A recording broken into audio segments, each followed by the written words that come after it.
And the quality level jobs in many, many organisations are the heart and soul of the organisation. And I sometimes remind managers, particularly if I sense there's a bit of arrogance in the room and they're thinking, come on, when are you going to get to something interesting like my level? I will sometimes remind them that this is probably the only level that the organisation actually cannot do without. If the organisation tries very hard, it can do without the other levels for quite substantial periods of time. I think this first struck me when I was working in industry, manufacturing, and we decided, we had a very militant factory, this was in the UK many years ago, and it was decided at quite a senior level in our division that we would allow a strike to take place in order to bring things to a head and to bring in the national officers of a particular trade union at the time.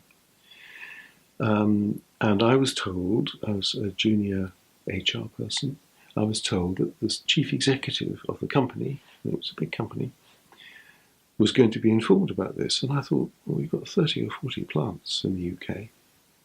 Why would the CEO need to know that we're allowing a strike for a few days at this particular plant? And the answer was very simple, because it would become clear to everybody, especially our big clients and customers, that one of our factories was on stop because the quality level people had stopped work. And I thought, if I stopped work, they wouldn't tell the CEO about that. If the factory manager of that factory and his whole top team stopped work for a week, we wouldn't bother to tell the CEO about that either, because they'd carry on doing what they're doing, probably quite well. But because the quality level people had stopped work, there's no point in anyone else turning up. There isn't any work, because that is the level that actually generates what the company actually does, which is to make stuff. And they made stuff. And if they stop making stuff, the rest of us might as well stay at home. So it's impossible to overstate the importance of that quality level. And not only that, let's say I'm traveling on business and I go by taxi and I go to an airport where I'm checked in, I go to an airplane where there's a stewardess or steward who serve me a meal, maybe, if I pay for it these days. And I get out the other end and I take another taxi and I go to a hotel and I check in. And by the time I've arrived in this other place, I've interacted with 6 or 7 people in the quality level. And each of them has been representing their organisation. So I have a view about the taxi company that took me to the airport and who picked me up from the airport at the other end.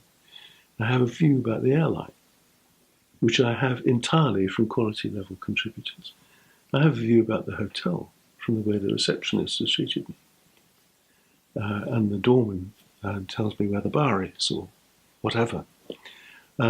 These are all quality level jobs, and each is holding, we call it quality level, they're representing the quality of their organisation to the public. I'm the public. I have a view about British Airways, about KLM, about whatever, from a quality level person. So it's incredibly important work, and often very skilled work as well. We underestimate it at our peril.